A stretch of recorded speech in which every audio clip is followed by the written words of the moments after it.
Selamat malam pemirsa Hope Channel Indonesia dimanapun Anda berada. Senang malam hari ini kami kembali menjumpai sahabat sekalian dalam program Kamu Bisa, Karya Mulia Bisnis Luar Biasa. Program ini adalah sebuah program kerjasama antara Hope Channel Indonesia dan ASI, sebuah perkumpulan profesional dan pebisnis awam Advent. Kami yakin sudah banyak pengetahuan dan ilmu yang sudah diterapkan dalam kehidupan sehari-hari. Adapun program ini dapat Anda ikuti melalui siaran parabola IndiHome dengan channel 870 dan juga melalui sosial media Hope Channel Indonesia, baik itu dalam Facebook maupun YouTube. Dan malam hari ini kita akan membahas sebuah topik yang sangat menarik, yaitu sejahtera dengan tanaman lada. Karena kita sedang menerapkan PPKM darurat dan membatasi orang di studio, maka saya Epi Manu akan membuka acara ini. Pemirsa Hope Channel Indonesia dimanapun Anda berada, malam hari ini saya tidak sendiri di studio karena akan ada narasumber dan moderator yang terhubung dengan kami di luar studio. Oleh sebab itu pada kesempatan yang indah ini saya langsung menyerahkan kepada moderator kita, Bapak Guntur Siboro, untuk memperkenalkan narasumber dan memulai program Kamu Bisa malam hari ini. Dipersilahkan. Baik, terima kasih Bro Epi yang sudah memandu dari studio. Ya, seperti yang sudah disampaikan Bro Epi, sebagian dari kita tidak bisa sampai ke studio. Oleh karena itu, saya akan membantu memoderasi acara ini dari rumah atau melalui Zoom. Saya akan perkenalkan narasumber kita pada malam ini. Tadi sudah disampaikan oleh Bro Epi bahwa topik kita adalah sejahtera dengan tanaman lada. Narasumber praktisi kita adalah Bapak Lasman Siahaan. Beliau adalah selain membudidayakan lada, beliau sebenarnya adalah seorang rohaniawan yang sudah melayani umat di jemaat-jemaat di Kalimantan Barat selama 26 tahun. Jadi bukan hanya beliau praktisi pertanian, tapi sebenarnya beliau adalah rohaniawan yang rela melayani di pelosok-pelosok di daerah di luar Pulau Jawa. Kita sapa Bapak Lasman Siahaan. Selamat malam Pak Lasman. Selamat malam Bapak. Selamat malam semua. Kabar sehat? Amin, sehat. Nah, ini dari Pontianak ya, walaupun beliau sebenarnya berdomisili di luar Pontianak atau di Kabupaten Landak ya. Sekali lagi terima kasih Pak Lasman, seorang rohaniawan yang juga adalah praktisi pertanian. Kemudian kita akan ditemani seperti biasa oleh 3 narasumber ahli kita. Yang pertama adalah Dr. Insinyur Peter Kuno, Master Agriculture. Beliau adalah pakar konservasi lahan dari Universitas Patimura. Selamat malam Dr. Peter. Selamat malam Pak Guntur. Selamat malam dari Ambon. Baik, walaupun masih sering hujan. Masih sering hujan. Wah, di Jakarta hari ini sangat-sangat panas. Kemarau kelihatannya sudah melanda Jakarta. Kemudian kita juga akan ditemani oleh Profesor Insinyur Daniel Saputra, Master of Science Agriculture Engineering, PhD. Beliau adalah pakar teknologi pertanian dari Universitas Sriwijaya dari Palembang. Selamat malam Prof. Daniel. Selamat malam semuanya. Selamat malam Pak Guntur. Gimana Palembang, hujan atau kemarau? Baru saja berhenti hujan lebat. Baik, terima kasih ya. PPKM juga ya di Palembang PPKM, ya. Baik. Betul. Kemudian narasumber ketiga kita, seorang pakar proteksi tanaman dari Universitas Patimura. Beliau adalah Dr. Insinyur Johana Taribuka MP. Selamat malam Dr. Johana. Selamat malam Pak Guntur, selamat malam semuanya. Ya, selamat malam Dr. Johana dari Ambon seperti Dr. Peter ya. Beliau berdua adalah pakar pertanian dari Universitas Patimura. Baik, malam ini kita akan bicara terkait lada. Ya, lada ini katanya bahasa Latinnya Piper nigrum. Ya, tanaman merambat dan juga atau memanjat dengan kebutuhan intensitas cahaya matahari 50-75%.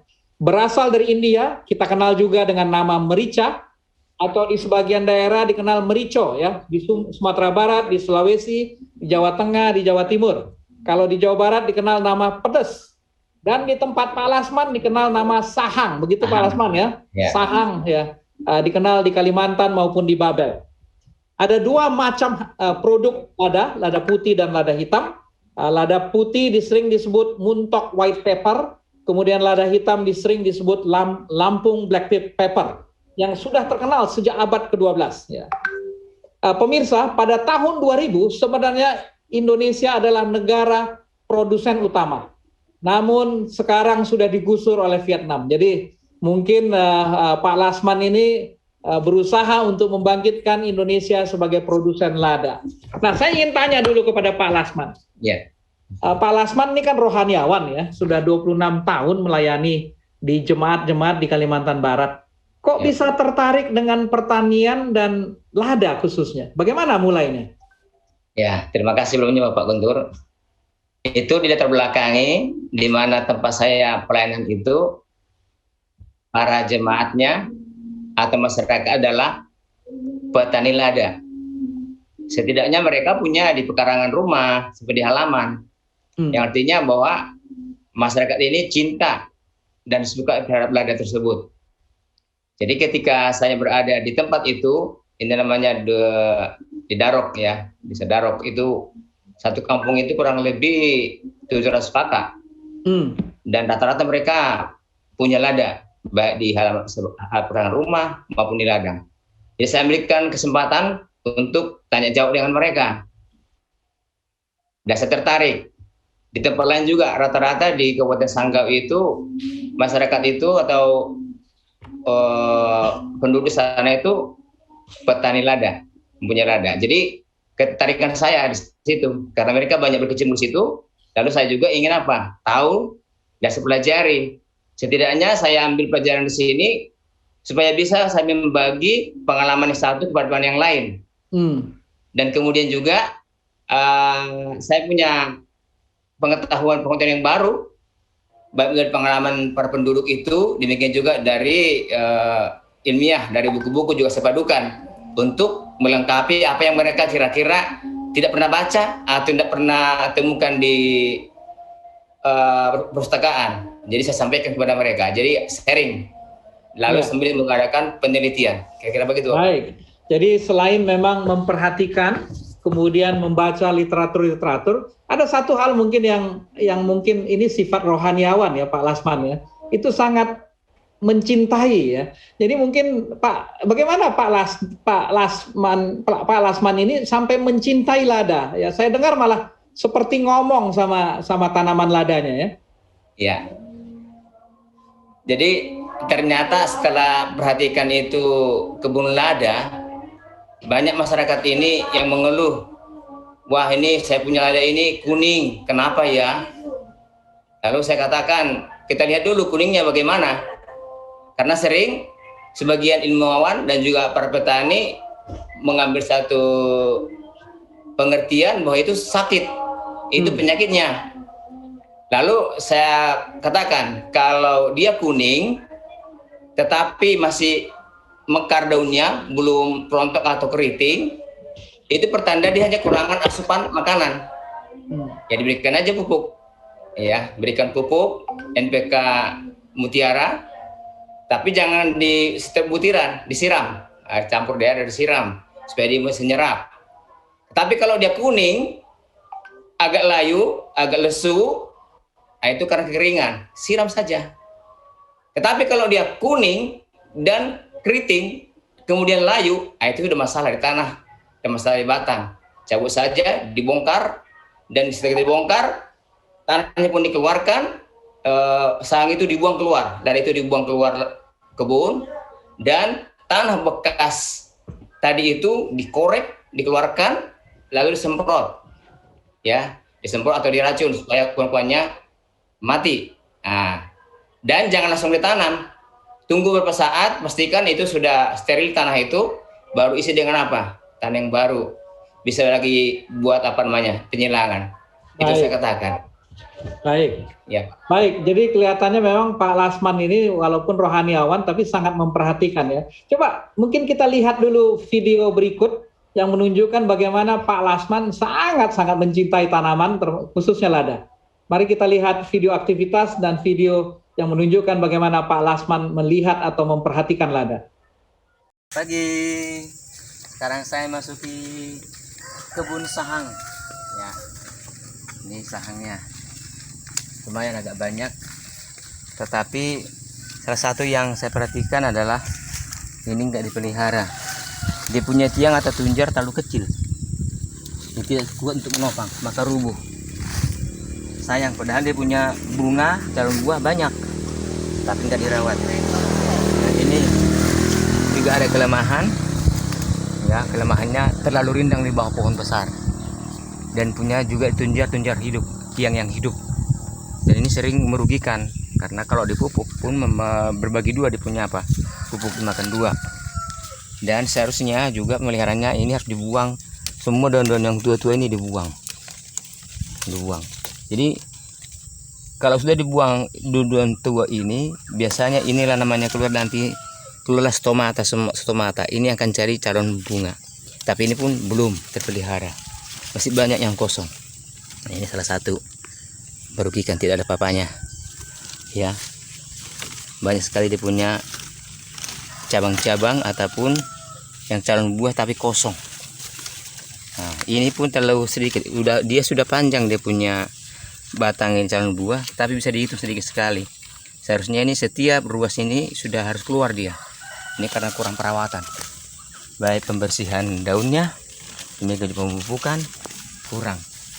Satu hal yang saya ingin sampaikan adalah kerugian yang besar bagi petani sahang adalah tidak mengadakan pemangkasan seperti yang kita lihat di sini. Yang seharusnya dipangkas adalah, nah ini dia,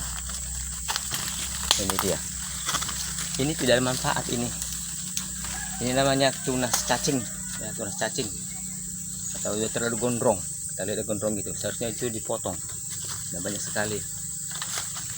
Jadi ini tidak manfaat untuk tanaman ini, sangat merugikan. Ini tidak boleh ada ini. Dan satu hal kita perhatikan, salah satu ini tunjarnya juga atau tiangnya pendek, dan mulai dari bawah ini kosong. Nah, sementara batang sudah besar. Seharusnya selagi dia masih kecil seperti ini, diarahkan ketika dia ada 3-4 ruas, itu harus dipotong ini. Ya, tinggalkan 2 ruas. Ini dipotong. Kemudian ketika masih kecil, bertunas, bercabang, selalu dituntun cabangnya itu. Demikian juga yang ini juga begitu. Ini kita lihat, ini batang sudah besar tapi kosong. Seharusnya ini tertutup ini. Bisa kita buat masih dari tanah itu pun sudah banyak buah ke atas itu. Atau mungkin sengaja, tidak tahu. Tetapi biasanya ini rugi. Ya sudah rugi, ini banyak rugi ini. Kerugiannya, tiangnya pun terlalu pendek, kemudian gondrong. Ya bukan hanya ini, banyak sekali yang gondrong. Saya perhatikan di sini. Nah, ini gondrongannya lagi, hampir rata-rata. Dan gondrongnya itu kita perhatikan, dia sudah sampai ke tanah. Nih, lihat, sampai ke tanah ini. Ini nggak ada gunanya. Ya, ini petani kurang paham, ini harus dibuang. Karena ini tidak akan berbunga, nggak akan berbuah. Ini merugikan hasil. Bukan hanya ini. Nah, ini yang paling banyak lagi, gondrongnya atau tunas yang nggak berkembang, ya, tunas cacingnya. Ini seharusnya ini udah dipotong, ya, harus dipotong, diperiksa mana kira-kira apa cabang yang harus berbuah. Nah, ini kita lihat nih, kosong, dan cabang ini pun ada cabang mandul, ini tidak akan berbuah, ini harus dipotong. Jadi dari awal itu harus dikontrol. Tadinya ini harus dipotong di sini supaya muncul cabang baru. Ya. Harusnya setiap ruas ini ada cabang. Maka itu bisa diameternya itu sampai 3 meter. 3 orang memeluk ini baru bisa ketemu. Nah, ini kita lihat nih. Dari bawah pun kosong. Sangat rugi sekali. Ya, sangat rugi. Apa yang dipanen di sini? Kita pastikan buahnya pun kecil-kecil dan jarang. Bunga-bunganya ini ada bunga-bunga calon mati ini. Tidak ada hasilnya nih, tidak akan berbuah ini karena tidak ada penyemprotan. Ini biasanya kan diserap oleh walang sangit. Ada juga sejenis lalat, ya, orang bilang itu lalat helikopter, itu juga merusak. Ini salah satu yang paling parah. Perhatikan sampai ke bawah, berakar di tanah, gagah, ya, sangat merugikan. Dan kemudian yang perhatikan lagi adalah cara penanamannya ini terlalu rapat. Ini juga ini banyak cacing. Tunas sangat berguna. Nah, ini terlalu rapat. Lorongnya terlalu rapat. Seharusnya 2,5 meter. Tapi ini kira-kira 1,5 meternya. Nah, untuk bekerja susah. Dan hampir rata-rata ini punya masalah akar tunas cacing nggak bermanfaat. Ya, ini udah sangat rugi, kosong. Oke, jadi mari kita perhatikan untuk apa pemeliharaannya. Oke. Sudah lihat video aktivitas dari Pak Lasman ya, agak panjang tapi menurut saya sangat menunjukkan bagaimana beliau mencintai lada. Sebelum kita bicara lebih lanjut dengan Pak Lasman mengenai budidayanya, mengenai bisnisnya, saya pengen tanya ke Prof. Daniel dulu mengenai asal-usul dan bagaimana lada ini berkembang di Indonesia dan apa aspek komersial atau aspek bisnisnya. Mungkin Prof. Daniel bisa menjelaskan? Baik, terima kasih. Jadi lada sudah dibudidayakan di India jauh sebelum abad Masehi. Dan lada, khususnya lada hitam, mempunyai nilai ekonomi yang luar biasa karena sejak sebelum abad Masehi, lada dijadikan sebagai currency uang, saking mahalnya ya, saking berharganya lada ya. Di Eropa ya, khususnya di Eropa itu merupakan currency. Bahkan upeti dari negara-negara yang kalah perang seperti Romawi pada waktu itu mulai kalah dengan negara-negara lain. Upeti yang diminta oleh negara-negara pemenang adalah lada, khususnya lada hitam. Ya, sehingga sedemikian berharganya lada hitam ini, ya, orang berusaha mencari jalur untuk ke tempat di mana sumber asal lada ini, ya, supaya mendapat keuntungan yang besar. Maka dimulailah perjalanan rempah ke Indonesia, ya. Walaupun ke Indonesia masuknya lada ini melalui jalur pengaruh budaya India yang datang ke Indonesia, ya. Merica atau Piperningram itu adalah bahasa Latin, ya, bahasa Sanskerta yang berasal dari India. Ya, jadi itu di Indonesia jadi Piperningram, ya, itu adalah dari India. Dan kita, Indonesia merupakan salah satu daerah yang cocok untuk lada, sehingga produsen kita dari barat sampai timur Indonesia banyak menanam lada. Dan karena sedemikian tingginya harga lada, ya, khususnya juga dulu ada lada putih yang lebih mahal, tetapi lada hitam yang lebih murah sedikit, ya, itu sudah lebih cukup karena dibawa untuk transportasi jauh, ya. Dan demikian karena berharga, maka orang-orang Eropa berusaha sampai ke Indonesia dan akhirnya menaklukkan Indonesia untuk mendapatkan keuntungan yang besar dari perdagangan lada ini. Sementara itu dulu Pak, nanti Baik. kita sambung. Terima kasih Prof. Daniel. Tadi Prof. Daniel mengatakan ada lada hitam, lada putih ya. Mana yang lebih mahal Prof? Lada putih ya? Lada putih lebih mahal, dan karena lada hitam saja sudah sedemikian mahalnya, maka lada putih lebih mahal lagi. Dan oleh karena itu dulu, ya, orang lebih menggunakan lada hitam karena prosesnya lebih sederhana daripada lada putih. Karena untuk lada putih sama-sama berasal dari lada, tetapi perlu pengolahan dan yang dipanen hanya buah yang sudah matang. Sedangkan lada hitam bisa berasal dari semua jenis lada. Baik. Terima kasih Prof. Daniel. Saya boleh tanya ke Pak Lasman, varietas apa yang ditanam di Kalimantan Barat? Apa nama varietasnya? Ya, pada umumnya memang yang India punya. Tapi India. ada mereka nama baru itu, entah dari mana punya nama itu, namanya mungguk mas. Oh, mungguk mas ya? Ya, jadi perbedaannya yang India punya itu, dia punya mayangnya itu agak lebih panjang, tapi buahnya kecil-kecil. Dan daunnya itu lebih runcing dan lebih kecil. Dan rasanya agak pedas. Sementara yang mungguk mas itu, dia punya mayang agak pendek, tapi buahnya besar-besar. Daunnya juga besar. Dan dia nggak terlalu pedas tapi harum. Nah, jadi agak bedanya di situ.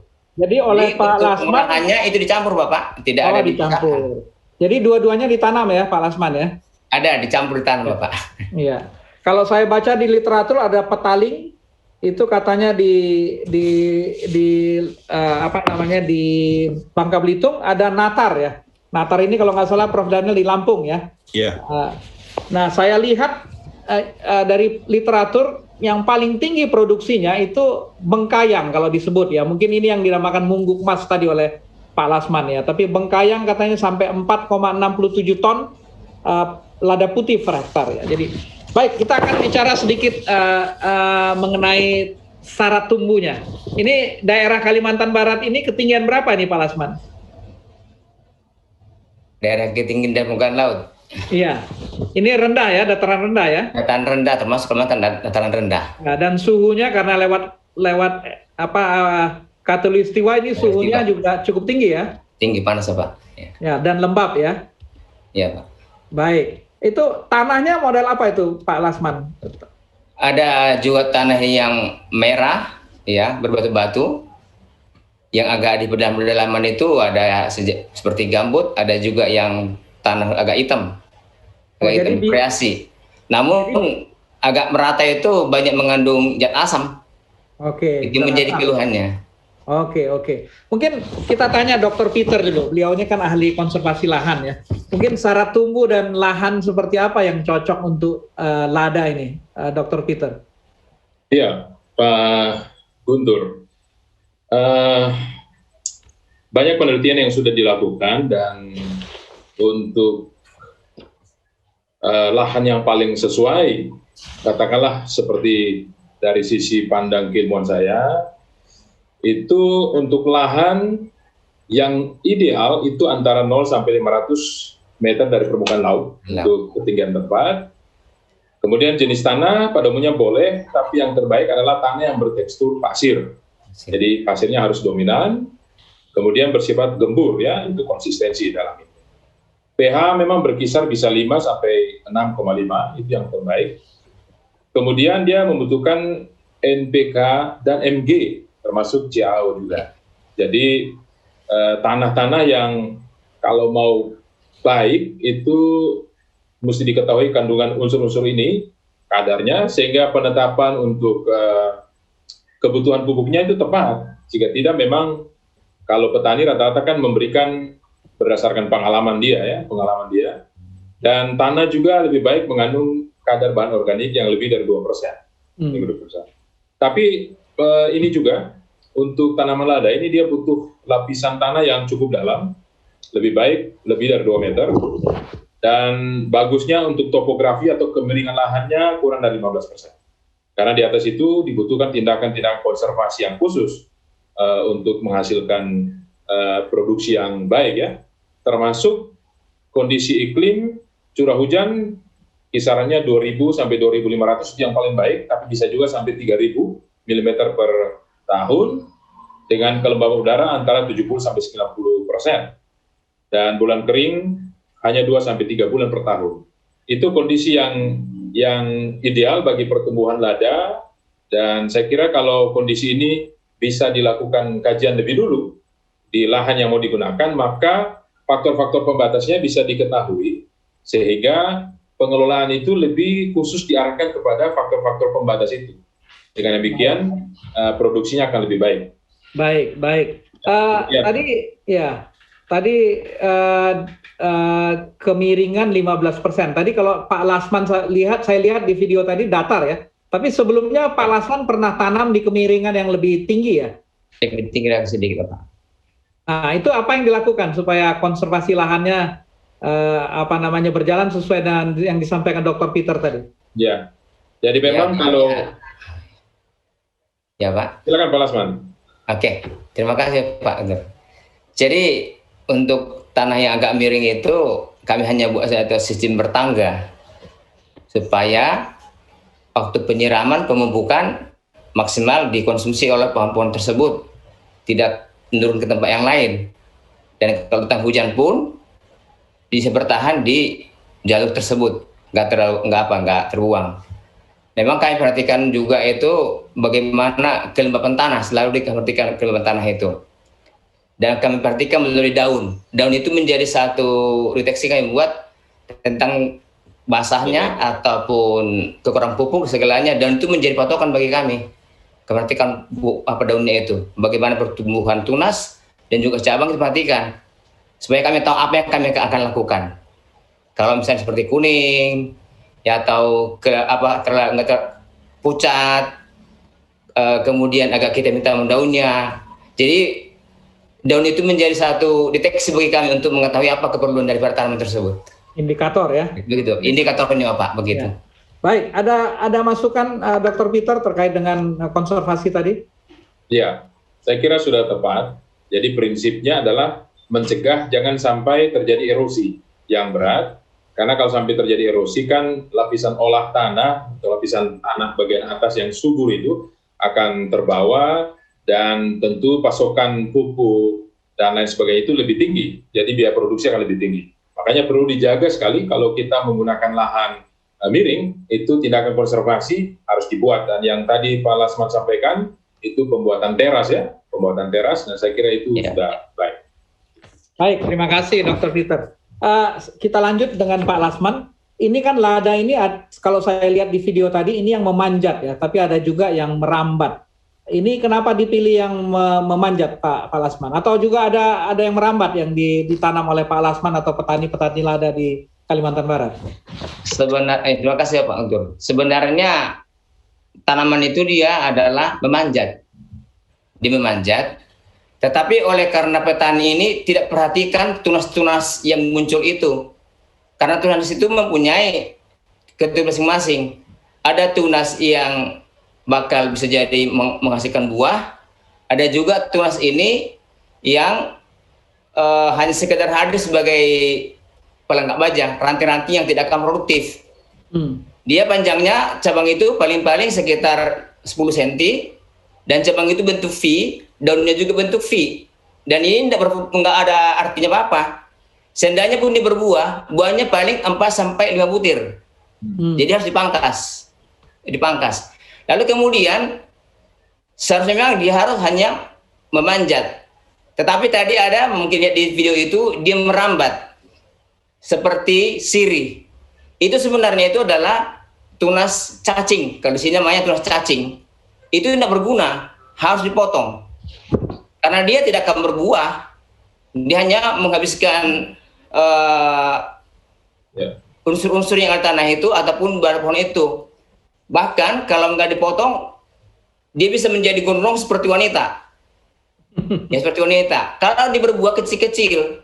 Jadi kemudian tidak boleh ini namanya pucuk itu melebihi batang. Dia harus kuncup, bentuknya bakal bikin kuncup. Kalau sudah merambat itu harus potong. Jadi tadi itu yang saya perhatikan itu yang merambat itu seperti cacing, ya, seperti cacing, banyak sekali bahkan sampai ke tanah. Akhirnya ditertutup ini pohon intinya, terlalu gelap, dan kemudian untuk pembungaan tidak ada pengontrolan buang-buang daunnya. Jadi akhirnya untuk stomata itu tidak kelihatan, yang bakal keluar buah-buah, tidak kelihatan. Hanya daun belaka. Kemudian hanya satu-satu yang keluar, buahnya jarang sekali, kecil-kecil sekali. Dan memang itu kurang terawat. Kebanyakan kesalahannya situ tunas tidak diperhatikan. Tunas apa yang harus bakal menjadi buah? Dia yang bakal buah itu dia harus lurus. Ya lurus. Tapi kalau banyak sekali seperti kawat. Nah itu Bapak. Baik, terima kasih Pak Lasman ya. Saya terpesona ini lihat Pak Lasman ini. Rohaniawan tapi sepertinya penguasaan pertanian dan biologinya sangat-sangat luar biasa ya. Baik, para pemirsa, jika Anda memiliki pertanyaan terkait dengan budidaya atau tanaman lada, Anda bisa sampaikan melalui call center Hope Channel, bisa disampaikan melalui chat di YouTube dan chat di Facebook Live, dan kita akan lanjutkan setelah yang satu ini.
berada di acara Kamu Bisa episode yang ke-53, Sejahtera dengan Tanaman Lada, bersama narasumber praktisi kita, Bapak Lasman Siahaan, seorang rohaniawan yang juga petani dari Kalimantan Barat. Pak Lasman, ini bibitnya Bapak dapat dari mana? Ini bibitnya stek atau benih? Pada umumnya di daerah Kalimantan Barat ini menggunakan stek, Bapak. Stek ya? Nah, stek. Karena kalau dari biji itu prosesnya lama.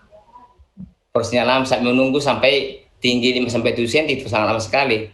Sementara kalau dari stek, kira-kira 4 buku, tinggal potong, dan bisa disampaikan di polybag, ataupun dibedengin. Tapi kebanyakan melakukan itu di polybag. Kalau di bedengan itu masih proses cabut lagi, nanti terganggu akarnya. Ditanam bisa stres. Tapi ada juga cara yang kami buat, begitu di stek langsung ditanam, yang sudah disiapkan lubangnya, udah dikasih pupuk, langsung tanam. Tapi dibuat penutup supaya terlindung dari panas, tidak stres sambil disiram. Itu yang kami lakukan, Bapak. Baik. Jadi tadi kan ada, karena ini memanjat ya, ada tajarnya ya. Tajarnya itu apa, Pak Lasman, yang dipakai?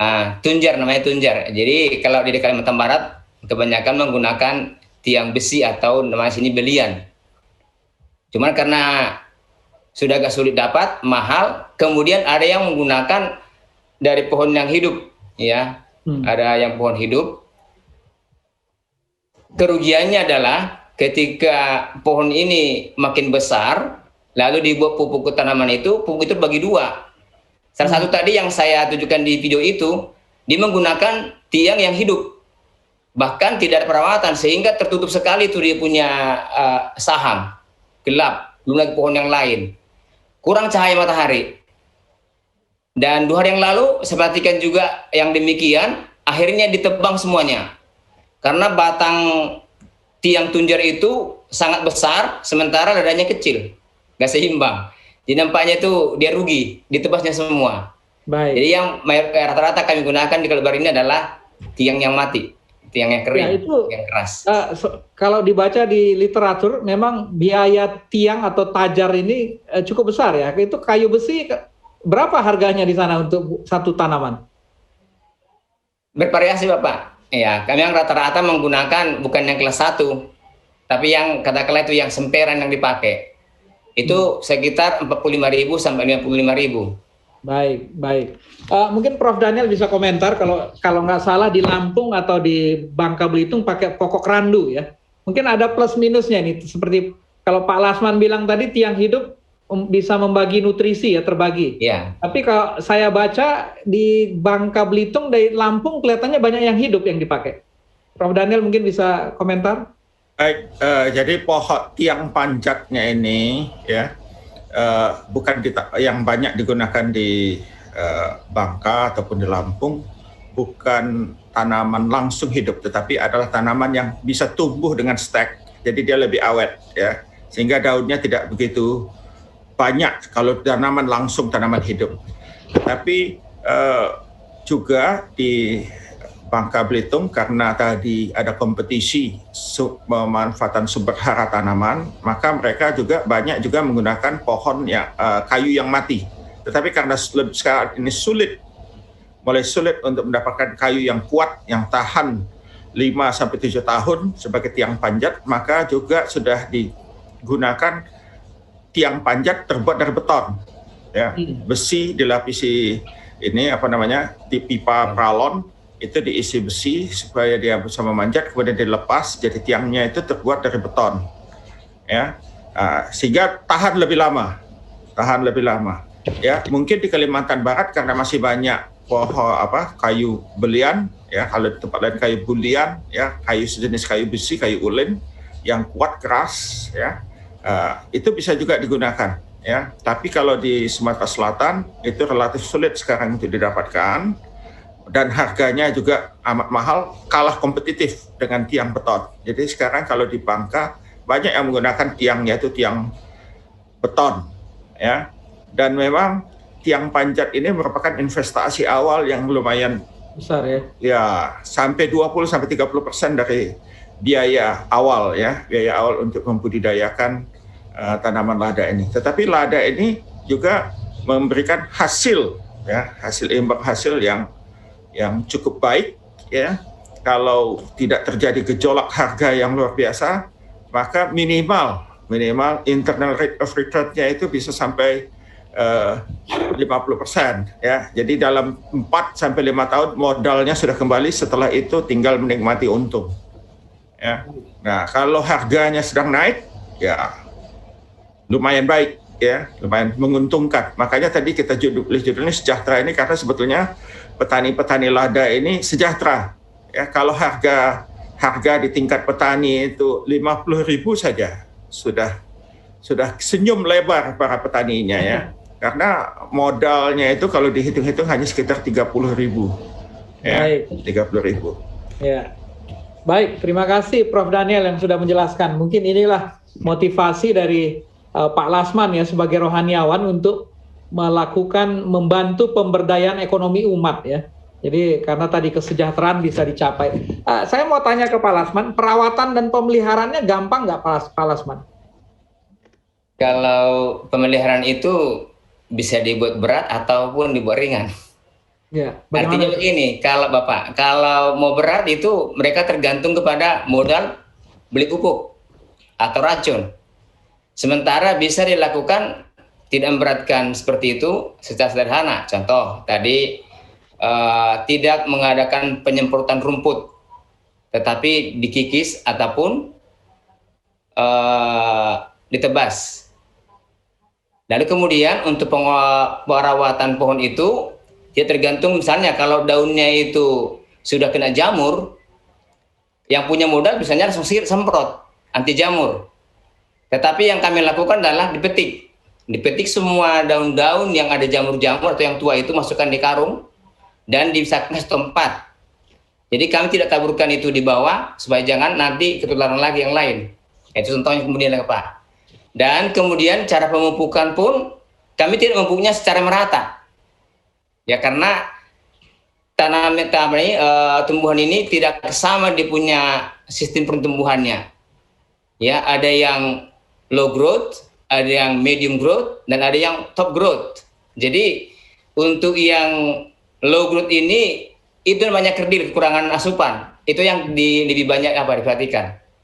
Dan yang medium juga perhatikan. Tapi kalau dia sudah top growth itu sudah bagus, tinggal lihat saja dia kualitas batangnya ataupun buahnya. Itu yang kita perhatikan. Dan makanya penggunaan pupuk itu tidak sama satu yang lain. Kami perhatikan sesuai dengan kebutuhannya.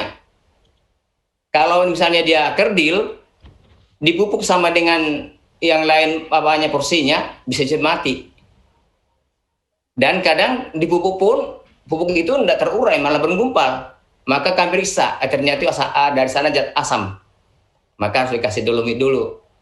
Penyiraman, seperti itu. Kalau dia sudah mulai agak-agak tumbuh, tapi agak lambat, kami perhatikan juga sekitar tanah itu, perhatikan dia punya daunnya bagus, batangnya bagus, tapi kenapa kerdil? Ya, ternyata juga kurang asupan makanan. Nah, seperti itu kami buat. Kalau sudah bagus, ya tinggal pemeliharaan dia punya batang dengan daun dan mengarah ke calon-calon untuk buah. Kami pangkas itu pohon-pohon tadi ya, ranting-ranting yang liar, yang tidak produktif kami buang. Lalu tunas-tunas yang liar itu juga kami buang. Jadi setiap cabang akan keluar dia punya stomata untuk calon buah itu yang kami perhatikan. Dirawat, daunnya dipetik. Setelah dipetikin daun-daun itu, seminggu berikut baru dibuat pupuk perangsang untuk buah dan daun, tapi tidak dipaksa. Nggak banyak-banyak, hanya merangsang saja. Kalau dipaksa nanti dia untung nggak jadi. Jadi itulah yang kami buat secara sederhana Bapak. Terima kasih. Baik. Tadi ada Pak Lasman menyebutkan dolomit, tapi selektif ya. Mungkin Dr. Peter Kuno bisa memberikan masukan apakah pemberian dolomit selektif ini atau sebaiknya semuanya diberikan? Iya, memang secara ilmiah setiap jengkal tanah itu berbeda. Namun dalam prakteknya ketika kita menguji tanah dan kita tahu tanah itu masam dengan indikator pH-nya katakanlah di bawah 5, maka memang cara terbaik adalah memberi dolomit. Dan saran terbaik adalah ditabur merata, Bang. Ditabur merata sehingga secara menyeluruh pH-nya bisa dikendalikan. Karena Di tanah-tanah yang memang masam, itu unsur hara banyak yang tidak tersedia. Walaupun ada, tapi dia terikat, ya, secara ilmu disebut dia terikat secara di kompleks pengikatan unsur, sehingga perlu diberikan dolomit yang meningkatkan pH, dan pada saat yang sama nanti unsurnya itu dilepas sehingga tanaman bisa mengambilnya, ya, untuk dipakai. Jadi saran saya sebenarnya adalah ketika pengolahan tanah awal dibuat, sebaiknya dolomitnya ditebar merata sehingga semuanya itu merata, dan untuk beberapa tahun kan dia bisa bertahan untuk kemudian diberikan lagi kembali. Saya kira itu, Bang. Baik, terima kasih sarannya Dr. Peter ya. Mungkin tadi aspeknya supaya lebih ekonomis nggak merata ya, tapi yang terbaik itu dari sisi pertanian sebaiknya merata. Tadi Pak Lasman sudah sebutkan sedikit terkait hama dan penyakit. Mungkin saya ingin ke Dr. Johanna. Ini kira-kira hama penyakit apa yang biasanya melanda budidaya lada? Ya, terima kasih Pak Guntur. Biasanya pada tanaman lada ini terserang baik ada hama maupun penyakit. Nah, kalau hama lebih ke kutu putih, itu dia penyebabnya itu virus pada tanaman lada. Jadi kalau ada hama kutu putih itu segera dilakukan pengendalian, dan saya mengharapkan selalu menggunakan secara mekanik saja. Seperti tadi Pak Lasman sudah katakan bahwa menggunakan dipetik, caranya dipetik, kalau sudah lihat gejala, terus kemudian dipetik. Nah, itu salah satu cara. Kemudian, kalau penyakit, tetapi saya mau katakan, penyakit ini ada penyakit fisiologi dan penyakit yang disebabkan oleh patogen. Jadi, seperti tadi Pak Lasman sudah menjelaskan bahwa tanaman kuning, kemudian lihat situasi dan kondisi tanaman, ada tanaman yang kuning, kemudian tumbuhnya kerdil, tetapi itu merupakan penyakit fisiologi. Namun ada penyebabnya juga, mungkin saja itu ada disebabkan oleh penyakit. Jadi seperti kita ketahui, tanaman lada itu ada penyakit kuning yang disebabkan oleh salah satu jenis nematoda atau cacing tanah yang tidak bisa dilihat dengan mata, bukan cacing tanah yang menyuburkan tanah untuk kesuburan tanah, tetapi cacing yang menyebabkan penyakit. Nah, cacing ini bila ada di tanaman lada, kemudian dia merusak perakaran lada, kemudian ada sejenis jamur yang biasanya secara sekunder masuk. Nah, ini akan menyebabkan tanaman lada menjadi kuning, kemudian lama-kelamaan akan mati. Kemudian ada busuk pangkal yang disebabkan oleh salah satu jamur juga. Nah, ini dua penyebab penyakit ini yang sangat merugikan, ditambah lagi dengan kutu putih yang menyebabkan virus. Nah, yang biasanya kita tandai dengan kuning. Tanaman itu menjadi kuning. Kemudian yang busuk pangkal itu tanaman layu dan mati juga, tetapi tanpa ada gejala kuning. Biasanya di batang-batang ataupun daun itu ada noda hitam. Nah, kalau itu sudah ada noda hitam, cepat diberantas, biasanya itu dipotong bagian yang terkena penyakit. Kemudian dikumpulkan dan dibakar. Jangan tadi ada sistemnya disebarkan di bawah tanaman, itu jangan dibiarkan di seputaran tanaman, harus dikumpulkan kemudian dibakar. Itu karena itu dia akan menjadi sumber penyakit bagi tanaman kita yang masih sehat. Terima kasih Pak Sigor. Baik. Terima kasih Dr. Johanna yang sudah menjelaskan lebih detail ya terkait dengan hama dan penyakit. Kalau Pak Lasman, kalau di Kalimantan Barat biasanya apa hama dan penyakit yang dihadapi? Hampir sama aja Pak, itu kalau namanya sange itu hampir sama penyakitnya. Itu ya. Nah,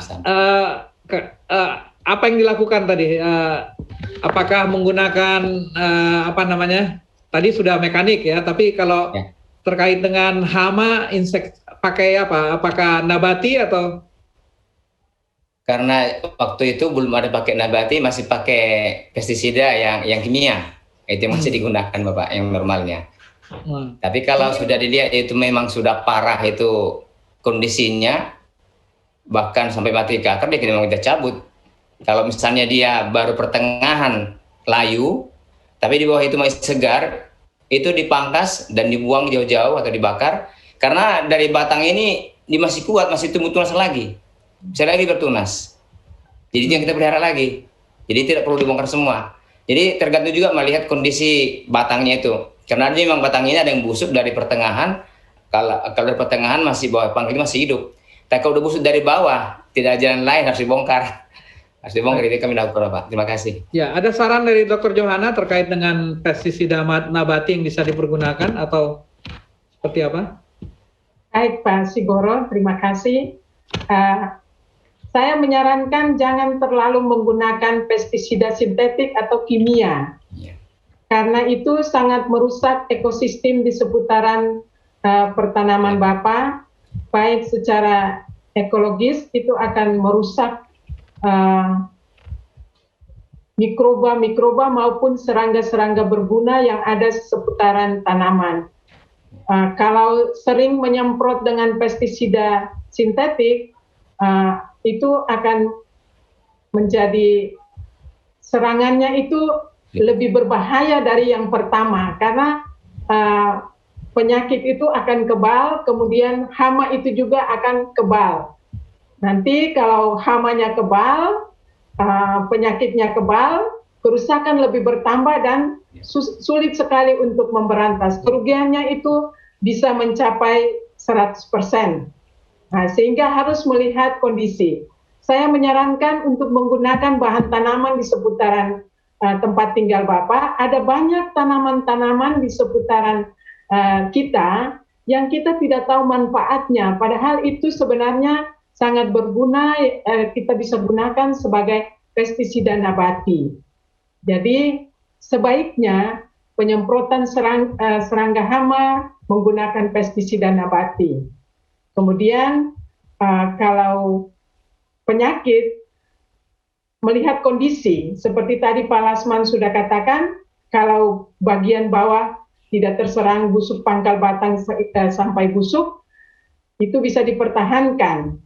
Nah, bagian yang di atas yang terserang itu dipotong, sedangkan yang bagian bawah itu bisa dipertahankan untuk jadi tumbuh baru lagi.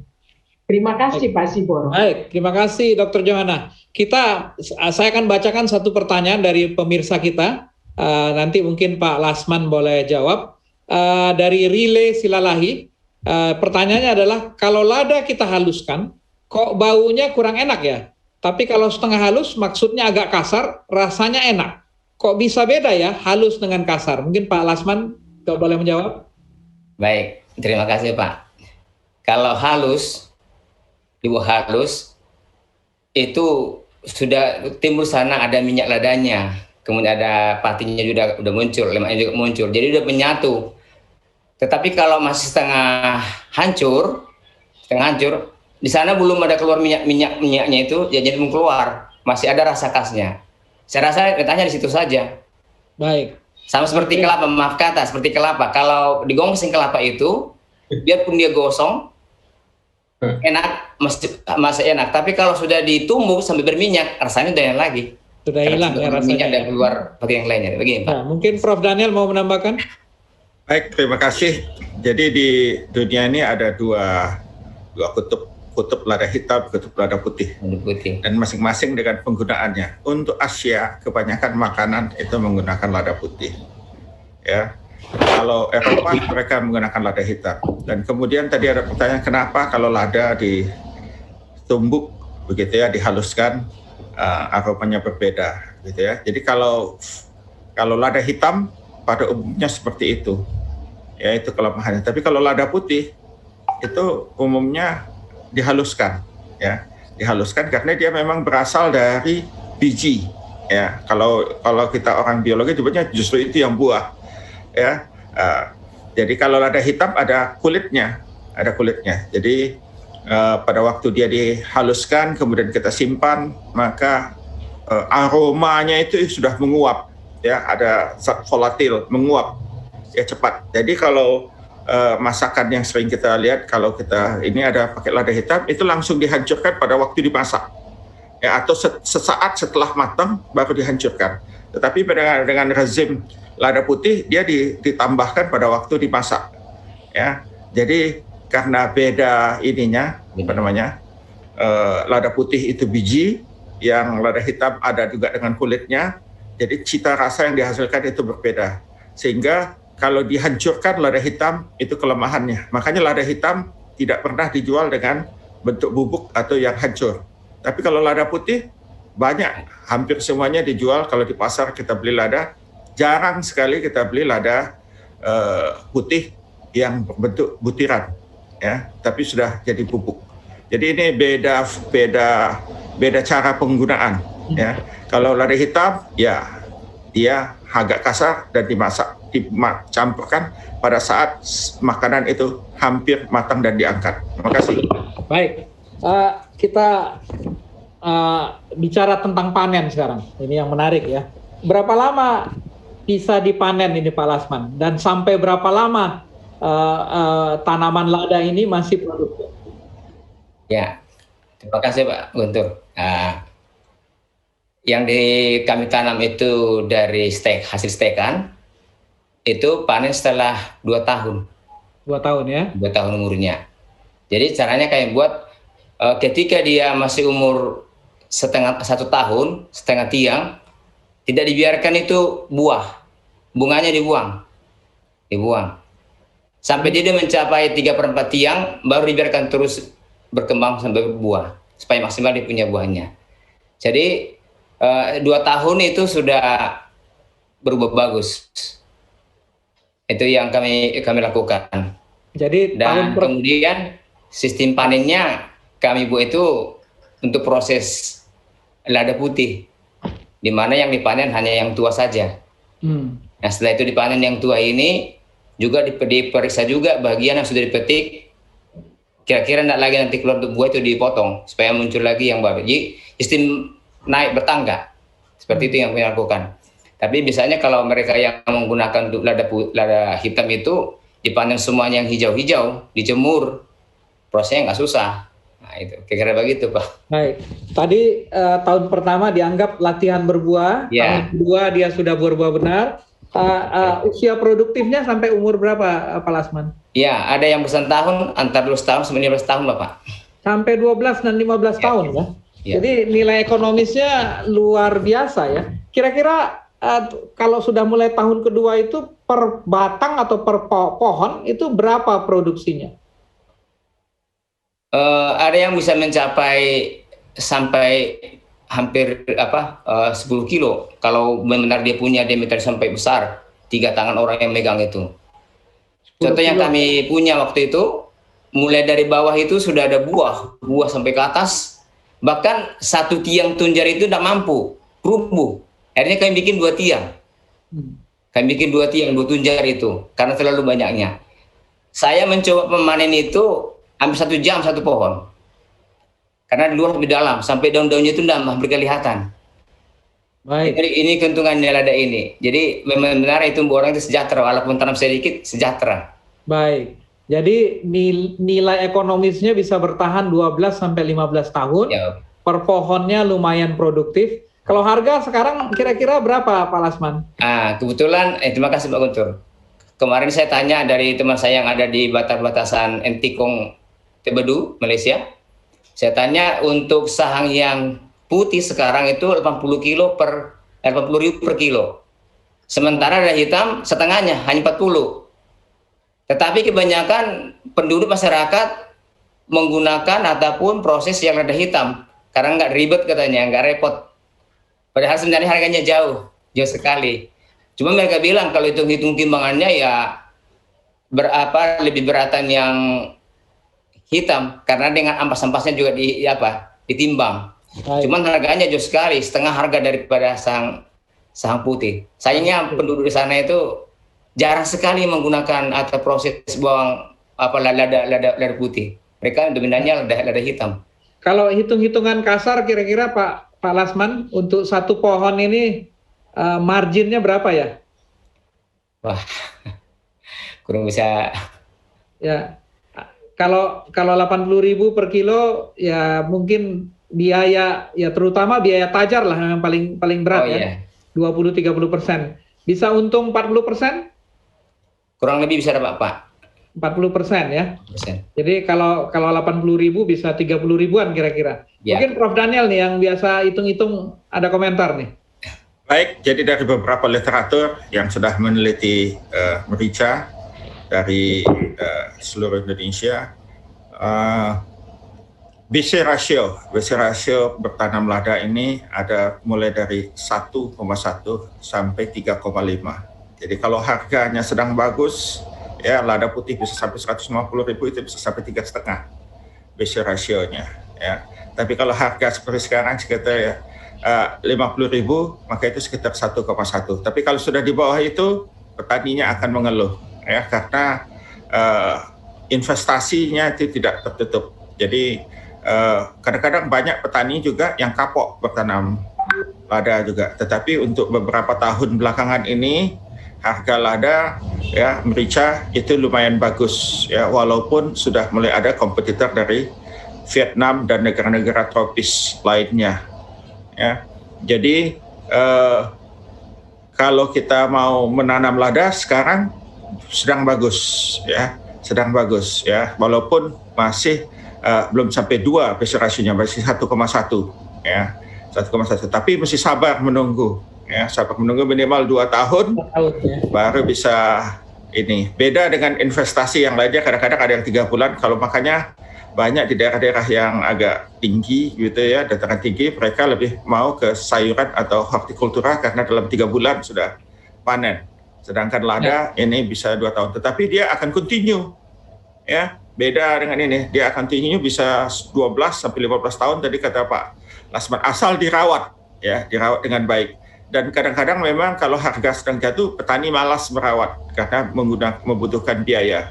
Tetapi nah ini ya, harga itu selalu ditentukan oleh pasar internasional sayangnya ya. Jadi mungkin Indonesia perlu menciptakan suatu jenis makanan atau apa begitu ya yang diproses. Di beberapa tempat seperti di Lampung memang lada sudah diekstrak ya, diambil minyaknya untuk diekspor ya, khususnya lada hitam.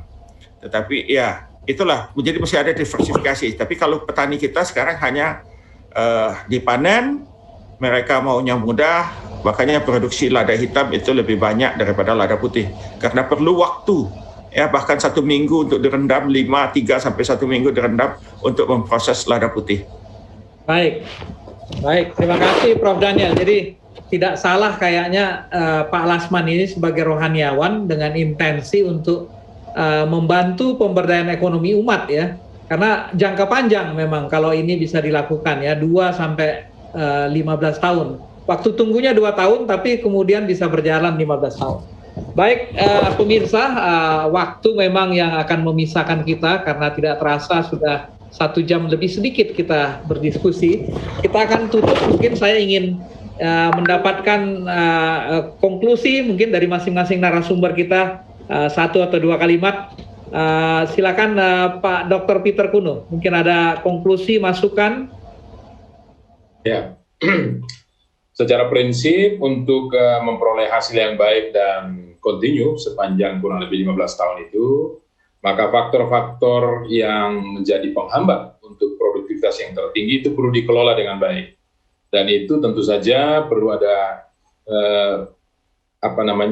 kajian atau pandangan dari para ahli yang bisa membantu para petani, sehingga dengan demikian hasilnya akan baik. Saya kira begitu. Terima kasih Dr. Peter Kuno. Dr. Johanna Tribuka, ada mungkin konklusi atau masukan terakhir? Terima kasih Pak. Peliharalah tanaman dengan baik, ekosistemnya dijaga sehingga dia juga akan memberikan hasil yang baik untuk kita. Terima kasih. Baik, Prof Daniel silakan. Baik, terima kasih. budidaya lada merupakan salah satu alternatif dari banyak sistem budidaya lain yang menguntungkan.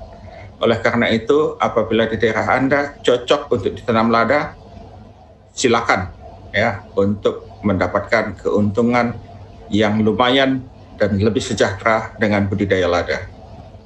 Baik, terakhir dari Pak Lasman sebagai rohaniawan, penyuluh pertanian dan bahkan praktisi pertanian. Ada pesan kepada pemirsa kita? Oke, para pemirsa dan juga masyarakat yang mungkin perlu bisa mendengar.